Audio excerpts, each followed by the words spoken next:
paz. Amém. Quem veio adorar Jesus nessa noite? Que bom que 3 pessoas vieram, eu vou repetir. Quem veio adorar Jesus nessa noite? Glória a Deus. Olha com carinho para quem está do seu lado, meu irmão.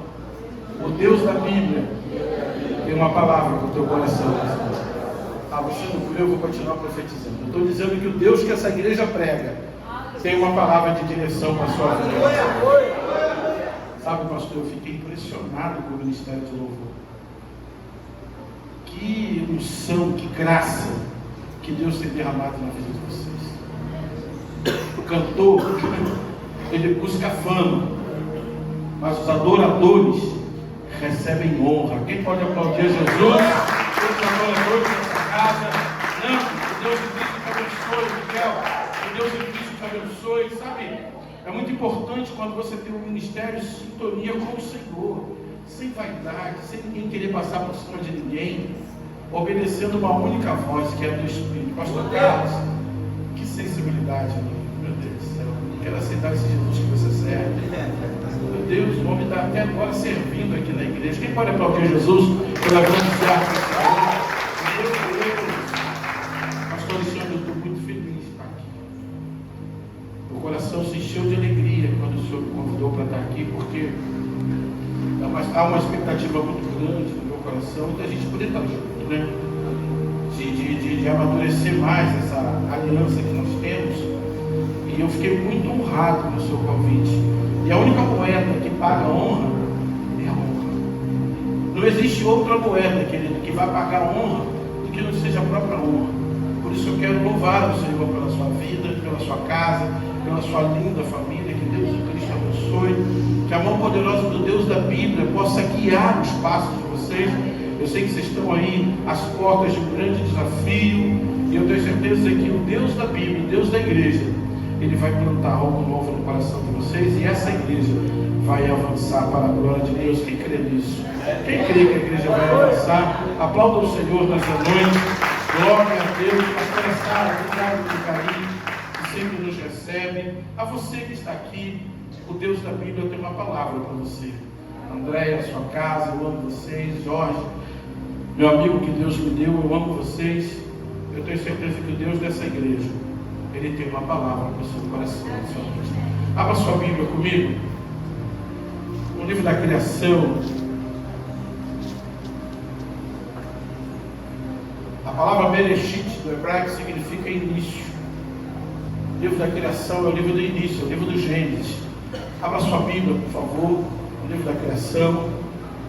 Deus da igreja tem uma palavra para você. Aleluia. Glórias a Deus. Pastor Alexandre, em Cesareia de Filipos, a Bíblia diz que Paulo vai ter uma visão de Deus. E a Bíblia diz que ele resolve atravessar a Macedônia. E o texto vai dizer que chegando lá, pastor, eles vão ter uma mulher que tinha um espírito de adivinho. Paulo, cheio da presença de Deus, ele expulsa o espírito imundo daquela mulher.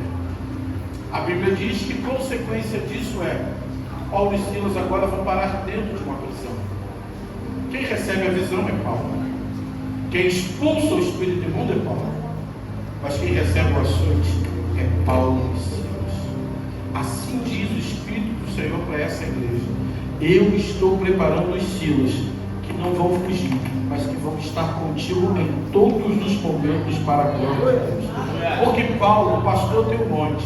Deus precisa levantar os Silas que vão estar do lado, os Silas que vão receber açoite, mas não vão recuar. Levanta a sua mão direita e diga: Pai, eu quero ser o Silas de Deus para o meu vida. Quem pode aplaudir a Jesus pela grande honra dessa casa? Tem hora que a gente precisa ver Silas. Tem hora que os Silas fazem falta para a gente. Alguém que um toque no ombro, alguém que tem uma palavra amiga, alguém que nos incentiva. Sabe, é muito importante quando nós entendemos esse princípio. A Bíblia vai dizer que Davi, ele tem a oportunidade de matar Saul, e a Bíblia diz que ele entra para dentro da caverna para aliviar o vento. E o texto diz que ele encontra Saul deitado e ele resolve poupar a vida de Saul. Mas a Bíblia diz, pastor Carlos, que ele corta um pedaço do manto de Saul. Que bobagem que ele fez. Davi agora tem suas cães avançadas, seus cabelos brancos, as idades avançadas. E o texto vai dizer que agora ele está trêmulo em seu corpo. Alguém traz uma donzela para aquecer o rei, porque ele agora está trêmulo, e eu quero crer que talvez fosse mal de parto. Davi nunca mais foi o mesmo. Por quê? Porque tocou na orla de um sacerdote. Eu vou repetir para essa igreja entender. Não fala mal de filho de pastor. Não toca na casa de pastor, porque quem toca na orla do sacerdote nunca mais se aquece. Isso é o recado de Deus para eu e você. Não fala mal de filho de pastor. Não toca na casa do sacerdote. Quem lida com o pastor é Deus. Quem cuida da casa dos pastores é o Senhor. Então, por favor, querido, não traga essa maldição para a sua vida, porque nunca mais a vida de Davi foi a mesma. Sabe por quê? Porque cortou a orla do sacerdote. O que é cortar a orla? É ficar falando mal. É levantar falso testemunho sobre a casa do líder. Levanta a sua mão direita e diga: Pai, me livra de me levantar contra o meu líder. Nunca se levante contra o seu líder, meu irmão. Está errado, ora a Deus, mas não conspira contra ele, porque quem trata com o líder é Deus. E se for necessário, Deus coloca o corpo trêmulo, meu irmão, mas sobre a casa dele ele não deixa tocar. A sua casa é guardada por Deus, pastor Alexandre. A sua casa, pastor Dinei, é guardada por Deus. A sua casa, pastor Carlos, é guardada por Deus. Amém? Abra sua Bíblia no livro da criação, livro do Gênesis, capítulo de número 14. Nós vamos degustar de algo muito especial de Deus para a nossa vida nessa noite. Aleluia. Cadê Miguel? Miguel está lá atrás, pessoal. Esse menino é especial demais. Cadê ele? Está escondido ali? Ei, meu lindo, esse menino é especial demais. Que graça para tocar esse teclado, meu Deus do céu. São poucos, queridos. São poucos. Que a gente vê de vaidade hoje. Que Deus nos livre. Que Deus te guarde, Miguel. São meninos de Deus. Vocês são de Deus. Livro do Gênesis, capítulo 14, verso de número 17. Quem achou, diga graças a Deus. Depois de haver derrotado Quedorlaomer e os outros reis, Abrão estava voltando para casa, quando o rei de Sodoma foi encontrar-se com ele no vale de Zavé, também chamado Vale do Rei. E Melquisedeque, que era rei de Salém e sacerdote do Deus Altíssimo, trouxe pão e vinho. E Melquisedeque abençoou Abrão, dizendo: Abrão, seja abençoado pelo Deus Altíssimo, que criou o céu e a terra. Seja louvado o Deus Altíssimo, que entregou os inimigos de vocês nas suas mãos. Pai, eu quero te louvar nessa noite por todos os teus feitos. É bem verdade que, se o Senhor quiser, o Senhor tira lá de trás do último banco e coloca aqui na frente, porque quem faz a obra é o teu Espírito. Tira de mim toda a vaidade, todo conhecimento humano, para que eu possa receber a tua revelação. Estou debaixo da tua graça, da tua cobertura nessa noite. Deus, o teu filho, o anjo dessa igreja, nos confiou o microfone para que eu pudesse ser o arauto, o porta-voz nessa noite. Me usa, Senhor. Tira de mim toda a vaidade, para que eu possa receber a tua revelação para a glória de Deus.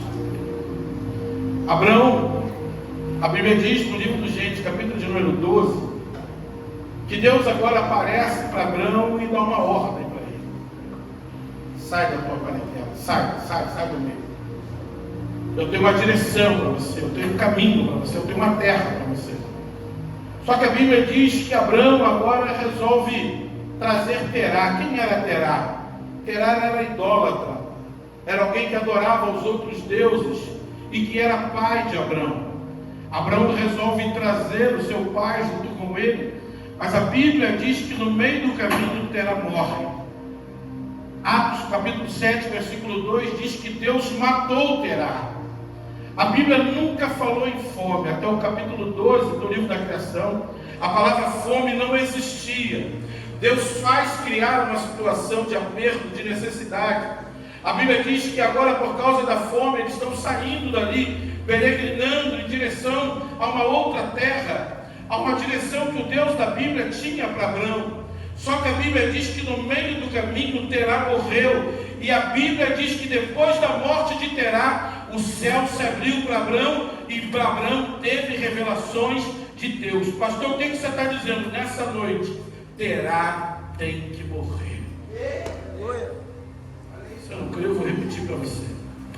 A Bíblia diz que depois da morte de Terá, Deus abre a visão de Abraão. E Abraão, ainda Abraão, consegue ter a visão do que Deus tinha para fazer na sua vida. Pastor, o que você está dizendo? É que nessa noite, o Terá da dúvida, o Terá da incredulidade, o Terá da morte, vai ter que morrer para que a promessa de Deus ressuscite na sua vida. Deus está dizendo para alguém. Deus está me levantando hoje para dizer para alguém que toda a dificuldade que você passou para chegar até aqui foi estratégia de Deus. Por quê? Para mostrar ao seu inimigo que você não é órfão de pai. Deus está dizendo para alguém que tudo o que aconteceu essa semana foi propósito do Senhor. Para quê? Para que você pudesse estar na presença dEle. Porque na presença de Deus tem alimento para você. Eu quero pregar a mensagem que Deus me deu. Quem me ouve até 11 horas? Até 11 horas. Eu vou embora. Vamos embora. Eu quero pregar a mensagem que Deus me deu para essa noite. A Bíblia diz que agora Abraão vai perder a sua referência. Abraão agora vai perder o seu norte. Por quê? Porque Terá, apesar de ser idólatra, era referência de Abraão dentro de casa. Nós temos aprendido em Deus que é o pai que dá destino aos filhos. É o pai que dá destino para os filhos. E agora essa casa vai ficar órfã. Por quê? Porque Abraão já não tem mais a referência de Terá dentro de casa. Só que a Bíblia diz que a maldição dos cananeus, que Terá não conseguiu destruir, Deus levantou Melquisedeque para abençoar a vida de Abraão. Pastor, o que você está dizendo? É que aquilo que o seu pai espiritual, aquilo que a sua mãe espiritual não conseguiu, Deus está se levantando em seu favor, mas a promessa dele vai se cumprir na sua vida. Aleluia. Só que agora ele perde uma referência, pastor. Porque o meu pai era o meu herói. Meu pai é a minha referência. Eu me lembro de muito criança, eu estava no colégio, e um dia um menino me bateu, eu falei, eu vou contar para o meu pai. Eu vou falar para o meu pai, porque o meu pai é a minha referência. Um dia eu fui perceber que aquele menino também tinha um pai. Quando o pai dele chegou, era quase 2 metros de homem, eu falei, Jesus, meu pai, essa tampinha não tem nem chance. Levanta a sua mão direita e diz, o meu pai é o meu herói. Só que os heróis também morrem. Os heróis também fracassam.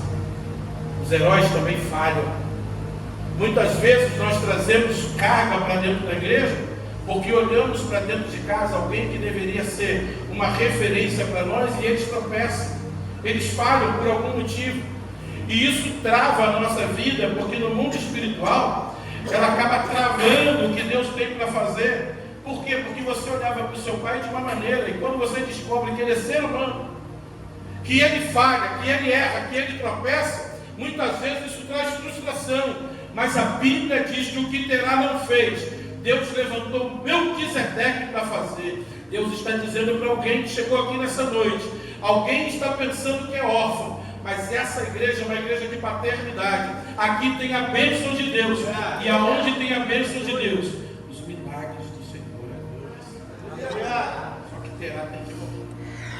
Olha com carinho para quem está dizendo, Terá tem que morrer.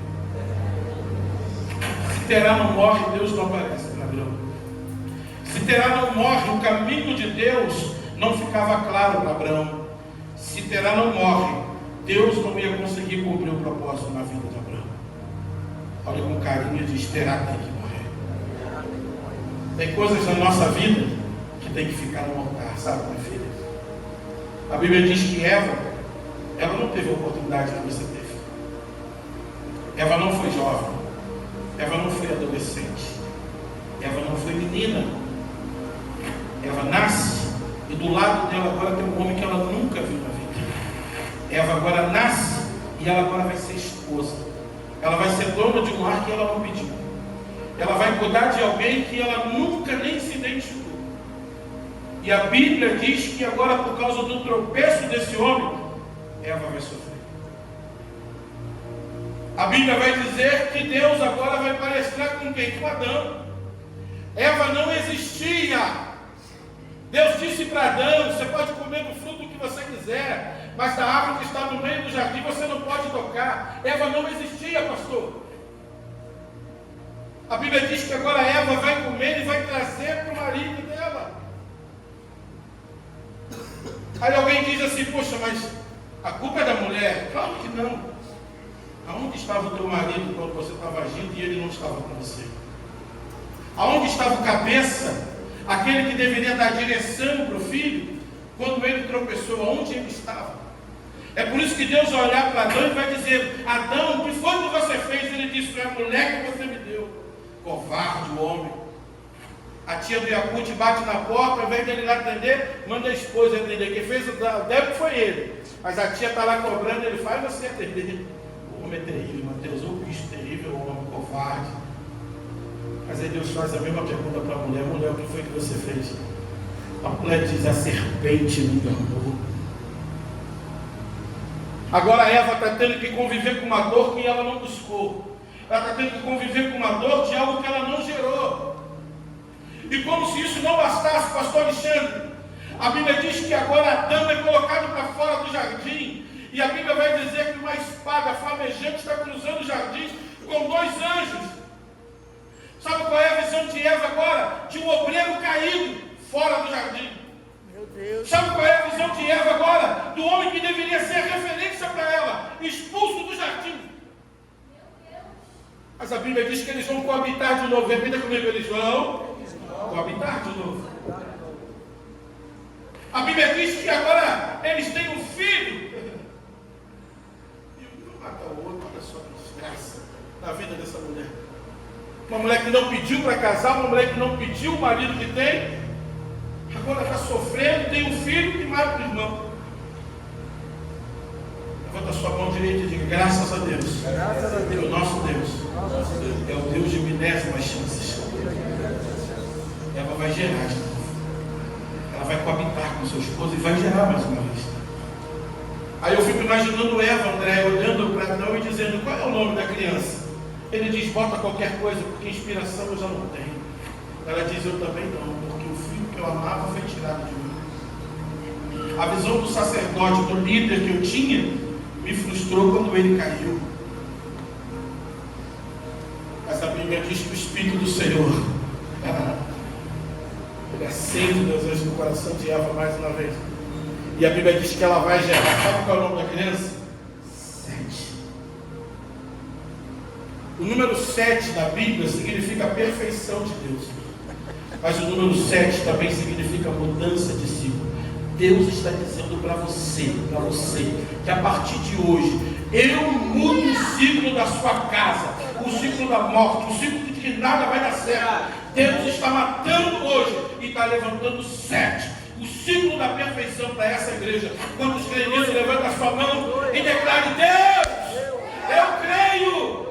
7 vai nascer, um novo ciclo, uma nova era, uma nova oportunidade de Deus para esse lugar. Eu quero pregar a mensagem que Deus me deu. Quem me ouve? Quem me ouve? Quem me ouve na mensagem que Deus me deu? Terá morte. E a Bíblia diz que Abraão agora vai caminhar, e o texto vai dizer que ele vai ter uma batalha por causa de Ló. Alguém que Deus não mandou ele trazer, mas ele resolve trazer para perto. Que a Bíblia diz que ele vai guerrear e vai vencer essa batalha. O texto diz que agora Melquisedeque, rei de Salém, sacerdote do Senhor, vai até Abraão. Melquisedeque não chega de mão vazia, meu Deus. Na casa de Melquisedeque tem vinho e tem pão. Deus está dizendo para essa igreja tem sacerdote que é medida, meu Deus, Melquisedeque. Essa casa tem Melquisedeque. E aonde tem Melquisedeque? tem vinho e tem pão. Levanta a mão direita, tem vinho e tem pão. Tem vinho e tem pão. Tem vinho e tem pão. Eita! Na mesa do sacerdote tem vinho e tem pão. Pastor, o que você está dizendo? Vinho significa alegria. Eu estou dizendo que você vai voltar a sorrir. Vinho significa a bênção de Deus. Eu estou dizendo que a sua casa vai voltar a ser abençoada pelo Senhor. Eu estou dizendo que vai ter alegria naquela mesa, meu filho. Eu estou dizendo que o tempo de escassez acaba, porque um novo ciclo nasce hoje. Tudo que tinha acontecido, Deus permitiu. Por quê? Porque a partir de agora é um novo ciclo. Você está diante da mesa de Melquisedeque. Tem vinho e tem pão para você. Levanta a sua mão direita e diga: Pai, eu creio que nessa noite tem vinho e tem pão. Tem vinho que significa alegria, mas tem pão que é a palavra de direção de Deus para você. Levanta a sua mão direita e diga: Pai, eu creio na casa de Melquisedeque tem vinho e tem pão. Tem vinho, tem palavra, André. Tem direção, aleluia, tem alegria. Na mesa de Melquisedeque tem alegria, aleluia. Tem pão, tem palavra, tem direção para a sua vida. Olha, o que a morte de Terá faz.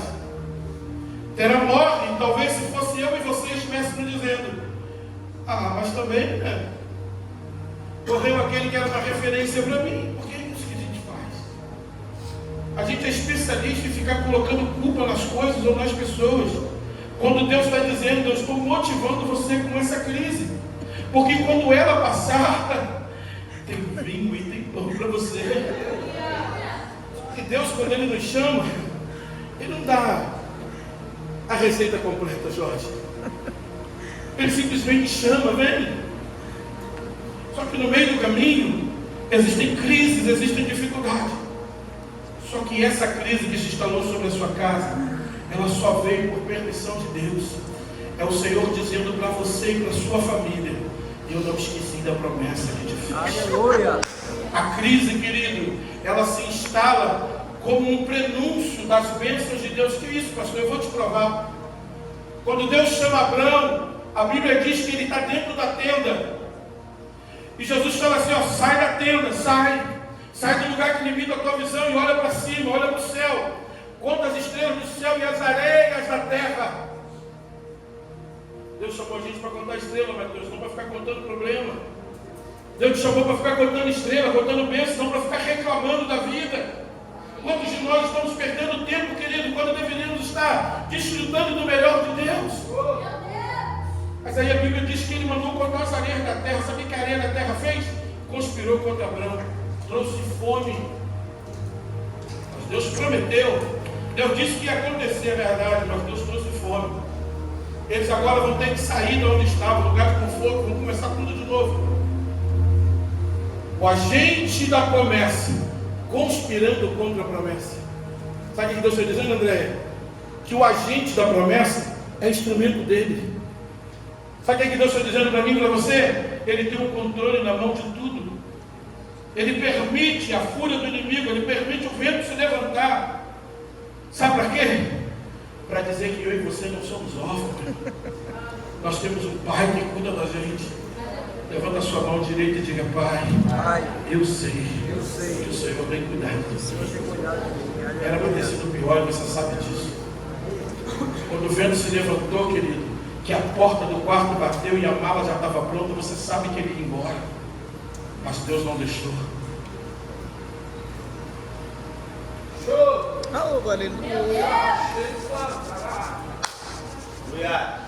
Você sabe que não foi pior porque Deus não deixou. Quando a porta fechou, que você viu que tinha mala, você falou: pronto, perdi. E Deus falou: eu permiti até aquele momento, porque a partir de hoje eu começo um novo ciclo. Aleluia. Muitas vezes a crise vem, pastor, para nos motivar a acreditar no propósito de Deus. Quem era Abraão? Filho de Terá, um pai que era idólatra, alguém que tinha que dar direção, mas que fracassa no meio do caminho. Mas isso não tira o brilho dele, porque Deus fala dele na Bíblia. Até porque eu preciso honrar, querido. Eu preciso honrar o meu pai e a minha mãe. Isso é um assunto para a gente conversar outro dia. Se Deus permitir. Se Deus um dia permitir de eu voltar aqui, a gente vai pregar uma outra mensagem, você vai entender. Algumas outras mensagens você vai entender. Seu pai pode ser o pior homem do mundo, mas honra ele porque é promessa de Deus. Eu fui fazer um velório, eu vou falar isso só para a gente parar por aqui, porque eu não gosto desse assunto. Não da igreja dos outros, eu falo da minha. Chegou lá, Mateus, um muquirana de um moleque sem vergonha. Nunca fez nada pela mãe dele. Na hora do caixão, mãe, o que vai ser de mim? Que vontade de dar uma coça. Nunca fez nada em vida. Eu enterrei minha mãe tem 10 anos. 10 anos e Deus me mata aqui agora, porque com o altar de Deus não se brinca. Tudo que um filho poderia fazer, eu fiz pela minha mãe. Eu não tenho um pingo de remorso. Aí tem gente que espera por caixão para ficar se lamentando. Se eu estou do teu lado, eu te dou uma coça. Você tem que aprender a honrar os seus pais. Mas isso eu vou pregar outro dia, se Deus permitir. A gente não prega na igreja dos outros, a gente prega na nossa. Tem gente sofrendo, pastor, porque não honra os seus pais. E não é só os pais terrenos, não. É pais espirituais também, porque é Deus que planta no seu caminho o seu pastor e a sua pastora. É por aí, Jesus. Levanta a mão aí, pastora Sara. Levanta a mão aí. Olha para trás, irmão. Aquela lá é a mãe espiritual que Deus plantou para você. Honra ela em vida. Não vai pro dia do enterro dela ficar falando bobagem, não. Se eu estiver lá, eu vou te dar uma coça. Você tem que honrar ela em vida. Honra a sua mãe espiritual em vida. Porque ela é a bênção de Deus para a sua vida. Terá morre. Se fosse eu e você, teríamos desistido. Se fosse eu e você, tínhamos parado. Mas a Bíblia diz que Terá morreu. Mas Deus levantou Melquisedeque para abençoar. Algumas perdas foram necessárias, sabe, Mateus? Algumas perdas foram necessárias. Por quê? Porque Deus não queria te perder, Ele queria te ver na igreja.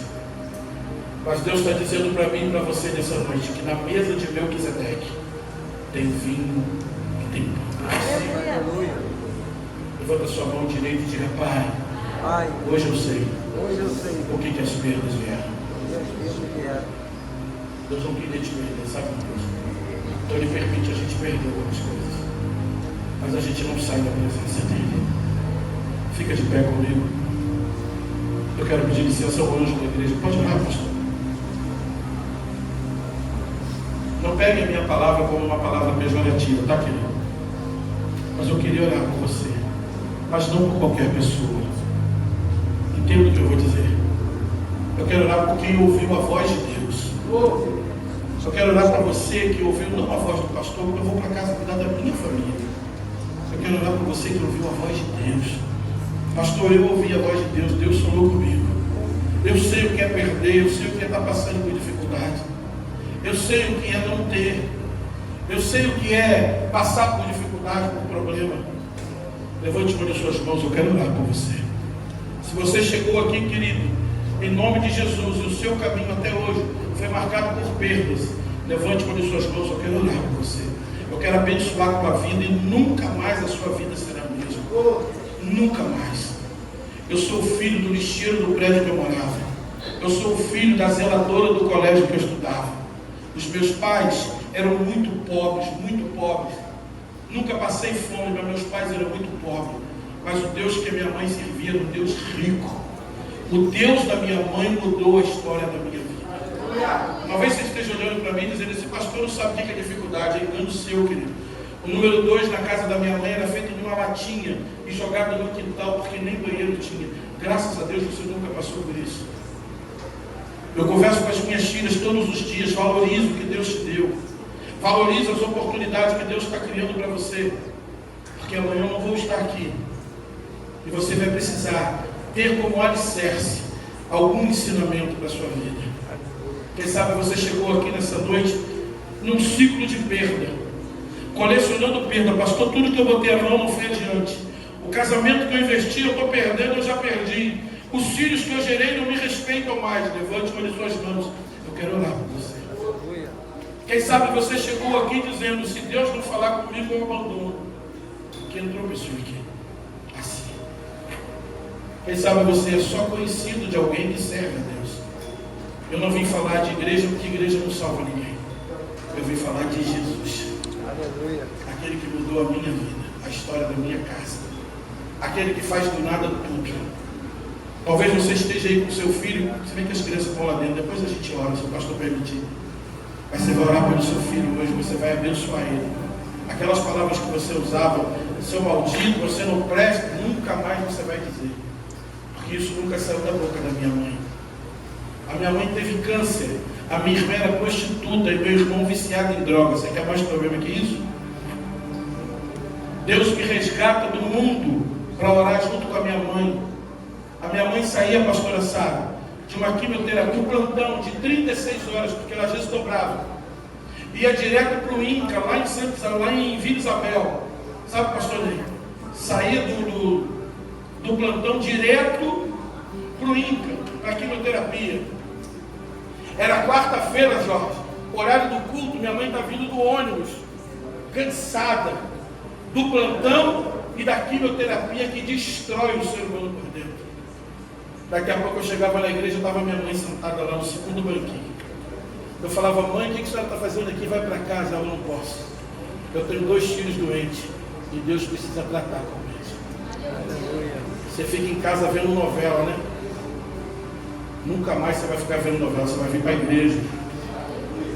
Você que tem filho doente, você precisa estar na igreja. A minha mãe tinha uma filha prostituta, um filho drogado que comia cocaína.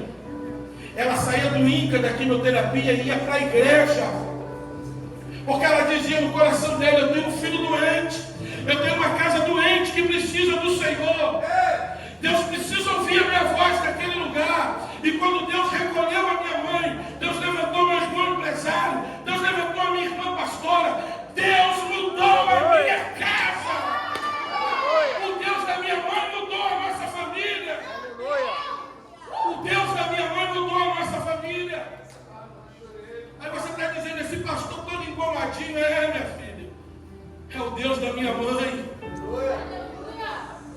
Se você ouviu a voz do Deus da minha mãe, o Deus dessa igreja, levante uma de suas mãos, eu quero ir lá com você. Aleluia, Jesus. Pastor, eu estou afastado do Evangelho, Glória a Deus. mas eu ouvi a voz de Deus e quero renovar a minha aliança. Levante uma de suas mãos, eu quero ir lá com você. Aleluia. Eu quero orar por você. Eu quero orar por você. Eu quero abençoar a tua vida nessa noite. Mas não venho por emoção, não. Porque por emoção eu não vim aqui te fazer chorar. Eu não vim aqui te fazer pular. Eu vim aqui como pastor trazer uma palavra de direção para a sua vida. Por emoção você não vai arrumar nada. Mas se Deus falou com você, nunca mais a sua vida será a mesma.